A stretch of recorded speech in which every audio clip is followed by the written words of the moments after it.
the most affordable BMW car in India. In fact, this is the most affordable luxury car in India, and this is the very first BMW EV to be assembled in India. This is the BMW iX1 eDrive20L. This being the long wheelbase is codenamed U12. This is the third generation of the BMW X1. The price of this car is rupees 51.93 lakhs on road Mumbai, which is very attractive. The key is the same old plastic key. Unlock the car, open the boot, sound the alarm, and this is to lock the car. And this is the NFC card. You just tap it on the mirrors and the car will unlock. Now straight away, let's open the engine bay, but there is no engine. This is not born electric.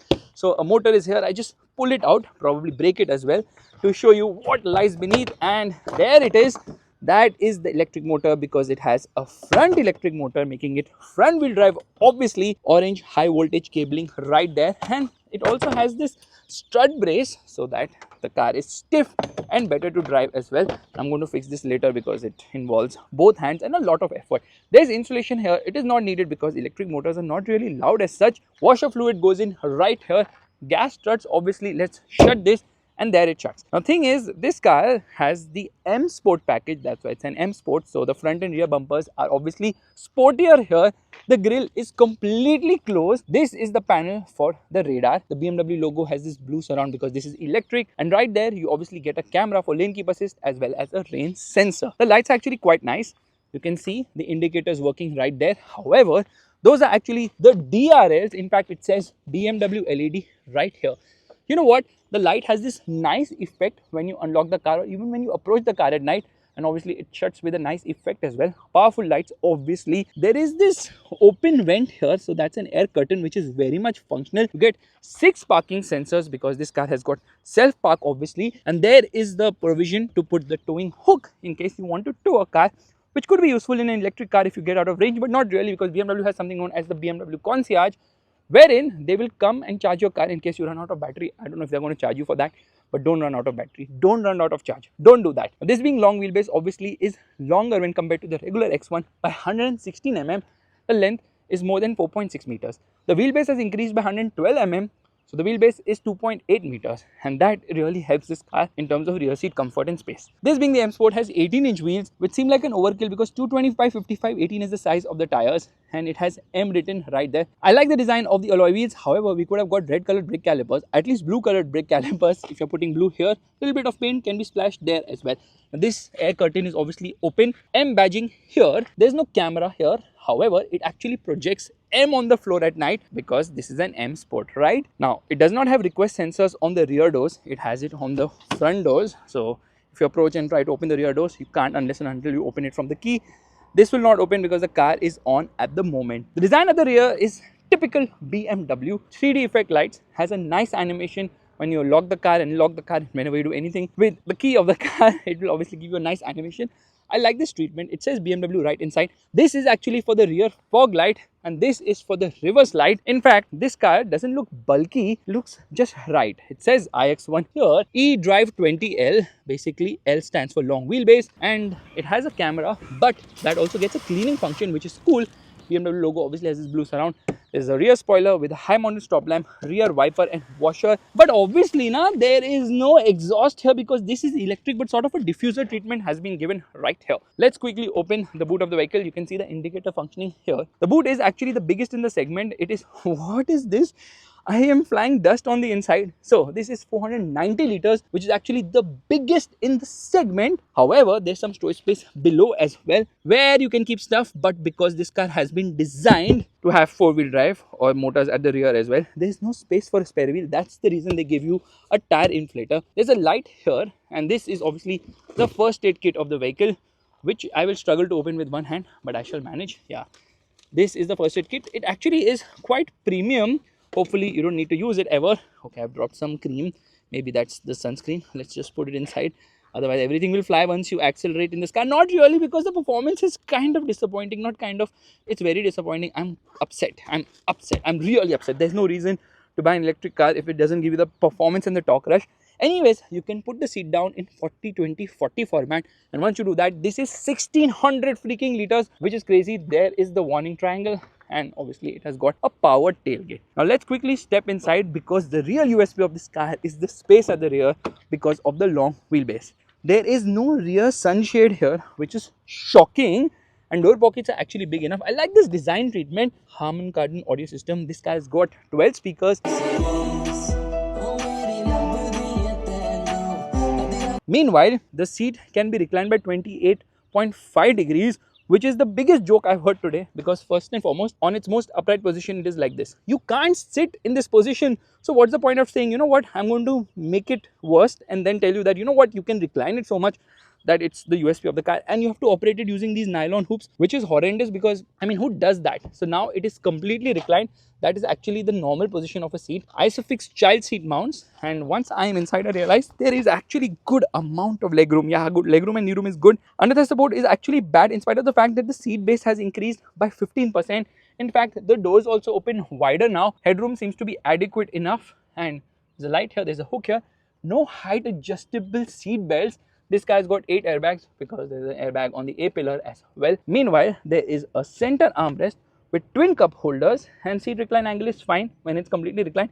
It's not very reclined as such, so that 28.5 degrees is just nonsense only. Says airbag here. There's a pillow which is, I think, aftermarket, because you saw the boxes in the boot. They came out from there. Yes, they came out from there. Center passenger, yes, he gets a head scooped out with magazine holders. AC vent placed here. You get 2 USB-C charging sockets, some storage space here, but cheap quality of the interior because a lot of hard plastics. Yeah, this car is filled with hard plastics, and the dashboard design actually looks appealing. However, if you touch stuff, then you realize it is actually hard plastics. And obviously, this is not leather. This is vegan leather, because you're driving an electric car, right? You need to save the world. How do you do that? By having vegan leather. I don't even know if that was a thing, but yes, this car has got vegan leather. Meanwhile, the wiper quality is absolutely amazing. Yeah, phenomenal quality of the wipers. In terms of the grille, I don't like the design of the grille. I think it looks kind of weird. Not kind of, it looks very, very, very weird to me. Yeah, I'm not a big fan of the X1's design, but I'm not the fan of a X3 either now with the similar design coming to it. It has got powered seat both for the front seats, and it has got memory function. You can save up to 2 people settings. This does not get illumination. Can you believe the kind of cost cutting they're doing? But then the price is attractive, so I can't really complain much. I love the way the door handles have been done. Unlock the car, lock the car. So the switch has been placed here. You can open the boot from here. Door pockets are big enough at the front. In fact, there's some storage space here as well. Because this is electric doesn't mean it is going to get space there. It's just that they've given space because this is not obviously born electric, and because the battery placement is right below now, so that's the reason underside support is not the best. M Sport steering wheel, controls for the light here, and there is good quality here because you have the double stitching, but lot of hard plastics lower down. Glove box is actually decent sized, and you have a manual which, believe you me, is massive because this one is 417 pages, I think. Let me see. Yeah, 417 pages is what you need to read to understand how this car works. These are the controls for the defogger setting. There's a wireless charging pad here, which once you put your phone in, you have to just slot it back right there, and this keeps your phone upright. Twin cup holders here. Lot of controls. So this is for the start of the vehicle. This is to select the gear, electric parking brake, auto hold function, my modes. This is for the audio. Okay, you have a physical switch for the volume, which is good. Press this button. I earlier thought, you know what, this is for one pedal driving, but this is actually to open this armrest, and it opens on the passenger side. So this is obviously made for left hand drive market, not for us. This is auto dimming, and let's open the sunroof, and you're in for a shock here because this is a fixed glass roof. Yes, it's not a sunroof, it's a moonroof. It's a massive panoramic glass which is 9 square feet as per BMW, which is huge, but this does not open only. What is wrong with you, BMW? How can this not open? Yeah, I should have realized that when I saw there's no cut in between. Yeah, that doesn't open. Microphone here, well damped. You get a light and a mirror here. Same is the case here as well. You get a light as well as a mirror and a handle to hold on to on the driver's side along with the microphone too. Those actually shut with a proper third. Yes, that was a proper third. The car is turned off, so we're going to turn it on. Now the good thing about these screens is that every time you turn on the car, it has this nice animation on both the screens, and it has a nice goodbye animation as well, which is absolutely fantastic. The dashboard is big in terms of size. The steering wheel is adjustable both for reach as well as rake, but manually. This is not electric. These are the controls for the audio system. This is for the cruise control system. These are the controls for the indicators. That is for the wipers, automatic headlight. One AC vent in the center, 2 on the sides, and there are 2 USB-C charging sockets here. Wireless Apple CarPlay, wireless Android Auto connectivity. However, you have to sometimes go into the menu and click on it, otherwise it doesn't connect automatically. There's a speaker here on the top. The glass area is actually very big here, which is quite nice, and my knee actually collides here with the center console, so the center console could have been done better. Now this is a 10.25 inch screen. This is a 10.7-inch screen and the display quality is absolutely amazing. For starters, you can browse through a lot of stuff. You press this button and then you can change what you're seeing here. So you can see the maps, you can see the G-force meter as well, and then you can see media too. If you want, you can also come into the compass mode and then look at this animation. Okay, I turn this, look at the way the vehicle comes. That's quite cool. And depending on the drive mode, this obviously changes here. So let's get into the navigation menu. Very high quality. It's just amazing. Look at this. But this car has got no paddle shifters. That has been removed. So there's no boost mode, unlike the car with all-wheel drive or dual motor setup. Meanwhile, they have actually gone ahead and insulated the AC refrigerator compressor to ensure that the sound inside the cabin is much lesser. But this is an electric car, so it doesn't make much sound. So obviously you can hear a lot inside. There is no seat ventilation, there is no seat massage. Okay, seat massage is actually there in the IC versions of the X1, and here you have got a lot of things to browse through, but it's a bit confusing, this menu. So there is obviously BMW maps, which I showed you. Then you can plan the charging, you can decide what time you want to precondition the battery. All that can be done too. Apple CarPlay, Android Auto connectivity, BMW messages. What does BMW messaging mean? No BMW messages. BMW doesn't like me. They don't message me only. Yeah, what is this? You come into live vehicle. Here it shows me a display with power and torque consumption. And what is this RPM? This is an electric car. What is this RPM? I don't understand only. But we will use that when driving this car. Obviously, the animations here are absolutely crazy. So every time you get into a menu now, the way the car spins and all, it's quite cool. I think there's Wi-Fi because it has got connected car bit as well. Let's get into the infotainment system here and then get into various other displays. So there's just way too much. There's something known as interior lighting, and they are actually, okay, I can just turn on all the lights from here simply by pressing a button. There are 15 colors for the ambient lighting, which will not work right now. So I have to get into my modes and then change it to personal, and then when I do that, this also changes. And now I can get into this and come into the interior lighting. You see how confusing this is unnecessarily. So there are 15 colors here which you can browse. Why make people press more buttons? I don't understand only. So when I come to my modes, just notice there are so many of them, and this digital art really cracks me up because I get into it and I actually see an art in place of the instrument cluster. You can see this is actually a panel for a bigger screen, but it is 10.25 inch because they have to match both the panels, and this is obviously a 10.7 inch screen, so it's a bigger panel as such. And let me come out of my modes and straight away come into personal mode because that is kind of the best. So yes, there is so much to do inside the screen, but it's a bit confusing, unnecessarily confusing, and it's the usual BMW menu, so it's very slick to use.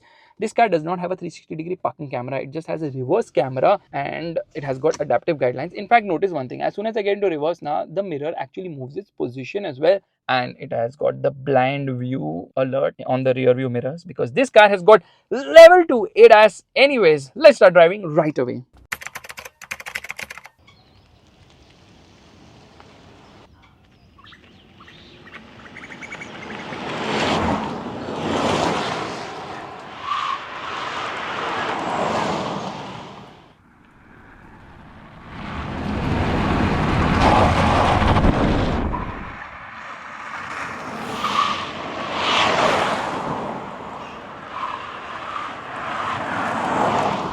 Alright, it is time to turn on the vehicle and start driving because it is not really a BMW. First and foremost, let's turn off the air conditioning.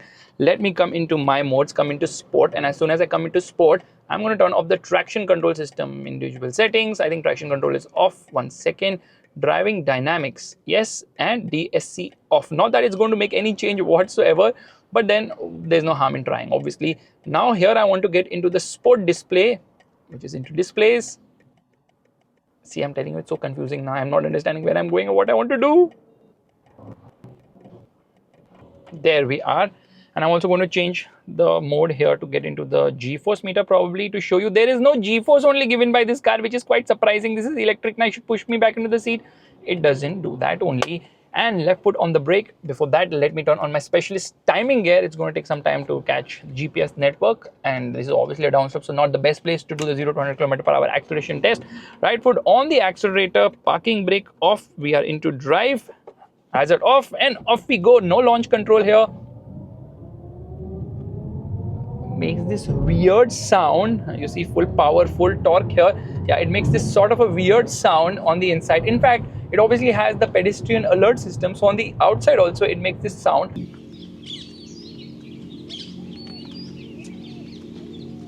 to alert people that there's an electric car which is coming. So what is the battery pack? It is the same 66.4 kilowatt hour battery pack. Net you get 64.7 kilowatt hour as the imported iX1, which I had driven earlier, which has all-wheel drive dual motor setup. This one has a single motor at the front producing 204 horsepower and 250 Newton meters of torque, which doesn't seem adequate because this car obviously weighs quite a lot, and because of which this car doesn't really give you a pushback into the seat when you accelerate hard. So it's very lackluster, easy going. That rush you get with electric vehicles is just missing here. Obviously power delivery is linear, you get the instant torque, but the torque is just 250 Newton meters, which isn't much considering the weight, so it doesn't give you a pushback into the seat and excites you at all. So a bit lackluster there. Even the pedal bite is a bit weird, so initial bite is not the best, and overall braking performance is not very impressive either. All the problems with this car are because of the weight. The battery obviously weighs quite a lot. It's an NMC battery pack, and the weight obviously dulls the performance of the car. This car weighs more than 2000 kgs, going from 0 to 100 km per hour in 8.6 seconds, and a top speed of just 175 km per hour. I know why Volvo is like, we'll restrict our cars till 180 km per hour, because they were like, anyways, you're going to launch electric cars, so pehle hi kar dete hain. Around the corners, you will be surprised, this doesn't feel like a BMW at all, because the steering lacks consistency, isn't very feedback rich, doesn't feel like a BMW steering, and because of the weight, again, there is a lot of body roll, and the suspension isn't great either. So neither is the ride great, neither is the suspension great, neither is the steering great. What is this BMW all about? It's about the badge. Yes, the X1 is all about giving you an affordable BMW, and that's exactly what this is. It's a very affordable BMW, but if you want something better, this is not the car to buy. The iONIQ 5 feels a lot better in a lot of ways, but then doesn't have the BMW logo. This car's USP is this. Yeah, definitely. The BMW logo is the USP. Let's sound the horn, and the horn is actually decent. Yeah, it's actually good. I will not complain there. So as I see it, this car will only please those who want a BMW car, a logo. Yes, there is where it impresses, because the performance really surprised me. I was like, let me launch it and let me, get stuck to the seat. Nothing happened. Absolutely nothing happened. No kickback, no launch control, no paddle shifters here. Yes, there are no paddle shifters for region, so you have to go inside this complex menu to alter the paddle shifters. Not the paddle shifters, the region. For that, you have to go inside this complex menu. But it has something which is very cool, which is adaptive ADAS. So it is able to do adaptive recuperation. When it senses there's someone ahead, it will automatically apply brakes. So that's very smart way of putting energy back into the battery. And talking about the range of the car, claimed is 531 kilometers. Real world, you're going to get around 400 kilometers. Again, not very impressive. Charging time 6.5 hours from 0 to 100% using a 11 kilowatt AC charger, which is the fastest charging it can do on AC. BMW will give you a complimentary 11 kilowatt AC wall charger. They will install it at your house. Meanwhile, you can do DC charging at speeds of up to 130 kilowatt, which will juice up the battery from 10 to 80% in 29 minutes. Again, exactly the same as the all-wheel drive version of the iX1. So with the single motor setup, it's not rear wheel drive, it's front wheel drive. There's no torque steer as such. Obviously, if you try to move the steering while accelerating hard, it will make some tire noises as well, which will make you wonder, why doesn't it have the BMW characteristic at all? Because it is based on the EQA L2 platform. It's not born electric, and that's fine. The CD value I think is 0.26, which is also fine. And around the corner, there's so much roll. I don't feel engaged at all while driving this car. Not disengagement, I'm talking about engaged with the car. So this is a white convoy of cars going on. What? There's a white car rally happening here. It's kind of crazy. And directional changes and all are not very quick. Doesn't feel so BMW-ish at all in any way, which really surprises me. The ride is also on the stiffer side. Now it kind of crashes through. See, listen to this. Suspension is noisy. Yeah, suspension is also noisy. So not very comfortable, not very smooth, not very refined, but for the price, now I can't really complain much. Because to put it into perspective, when compared to competition, the price of this car is absolutely mind-blowing. It is an introductory pricing, obviously, rupees 51.93 lakhs on road Mumbai. It's an unseen price, making it the most affordable BMW in India, the most affordable luxury car in India. In fact, I would recommend pay rupees 75,000 more and get the other fake BMW, which is obviously the 2 Series Grand Coupe, because the X1 and the 2 Series, they don't feel BMW in any way. BMW for me means rear wheel drive, period. Even if they plan to stick on M Sport badges and all that on this car, it doesn't make it a BMW at all. And please stop doing that. Please stop putting M Sport badges or M Sport variants of X1s, because that's what exactly BMW has done. They have 4 variants of the X1 and all of them are available in M Sport today only. Why is that happening? I don't understand only. See, I get hard on the throttle, not much of a difference. In fact, I will just change the drive mode here. We're going to come into efficient, and it makes a big difference because once in efficient, obviously the acceleration isn't that brutal. 205 horsepower isn't much considering for much cheaper, Mahindra is actually giving us a lot more power, faster acceleration, 0 to 100 kilometers per hour in 6.7 seconds for the BE6 as well as the XEV9. So that's a huge difference right there. I'm going to make a quick U-turn here and see. I'm going to get into the throttle. I'm in the wrong mode, so no point getting into the throttle. Let's get into sport. Yes, activate. And now listen to this.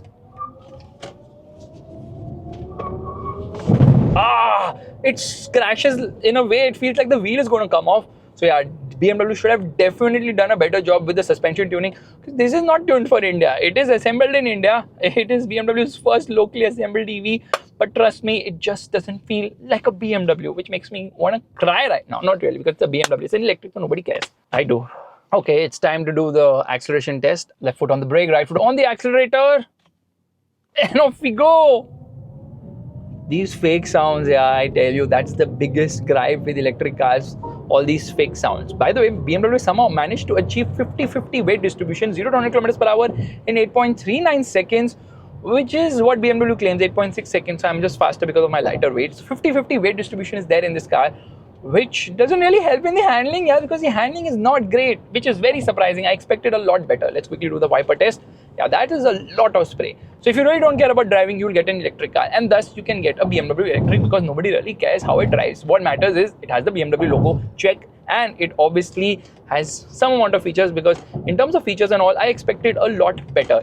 Anyways, let us put this car around the corners once again to feel the freaking body roll which it has to offer, because it has to offer a lot of roll. It rolls, and you have to counter correct because it just doesn't feel that fluid to drive, which is very surprising because the original X1 had such a hard steering. You would never ever need to visit the gym because you really need to fight the gym, not the gym. You have to fight the steering wheel because it was that heavy.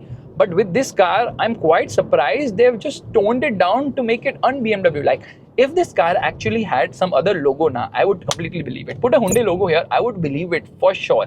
And that is the problem, that cars are getting really diluted. But this is the very first time that a long wheelbase version of the X1 has been made in any place in the world for the right-hand drive, obviously, because in China they have the long wheelbase version for the left-hand drive, because Chinese people, they're short, but they want long wheelbase because they want to sleep in the car. They want to lie down in the rear. We just want to sit in comfort and luxury and stretch our legs, but the Chinese, they want to lie down in the car. So they have long wheelbase versions of almost every possible car under the sun. I know many of you are like being so harsh about the car. You need to drive it to realize this is just not BMW like.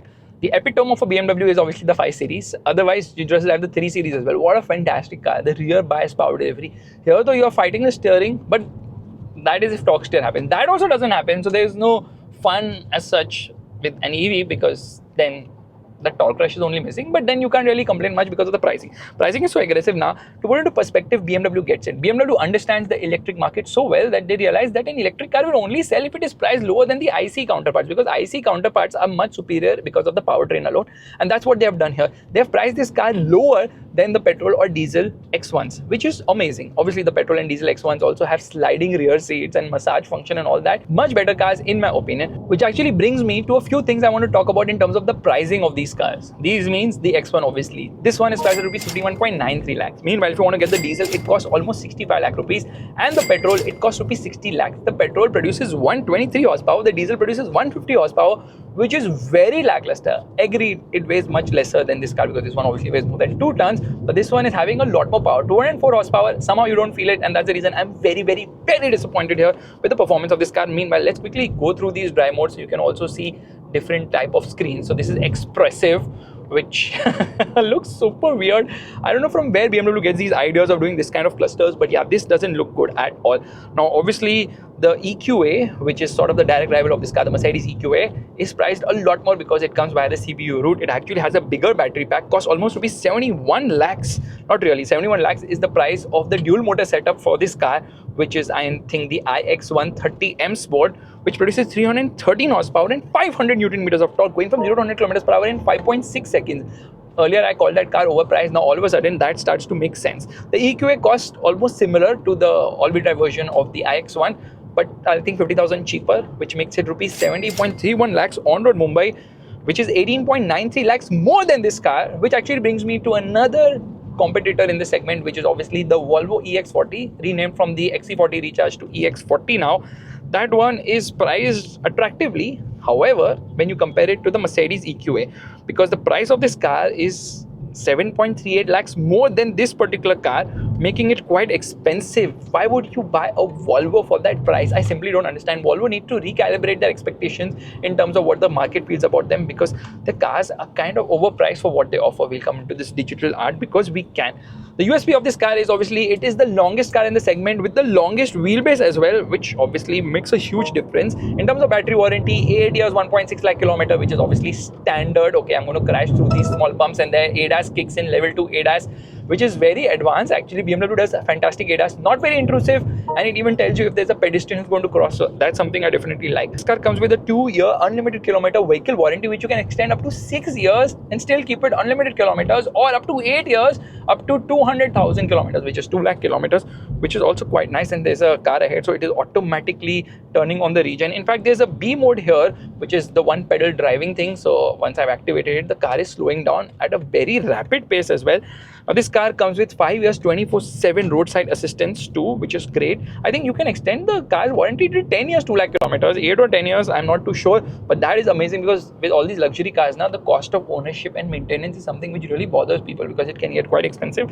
So when you get the option of taking these packs, please do it. Otherwise, you'll be surprised when you give your car for service after 3 or 4 years, and that's when people decide, you know what, probably I should have got a Toyota Camry or a Lexus, because obviously those cars are much cheaper in terms of running costs, and that is one of the major reasons why people end up buying a Lexus or a Toyota, because of the cheap cost of ownership and running. So as I see it, this car is not very impressive. Just get it if you want the BMW logo, because that is where it absolutely shines. Rear seat space is also good, the best in the segment. If you're going to sit at the rear, don't really care about the driving experience, well, this is the car for you. If you like this video, make sure to give the thumbs up, that's a like button, and also subscribe to the channel. I will see you guys in the next video real soon. Bye bye. And I'm not very excited because this car not exciting to drive, but then for the price, it's absolutely stellar value. Bye.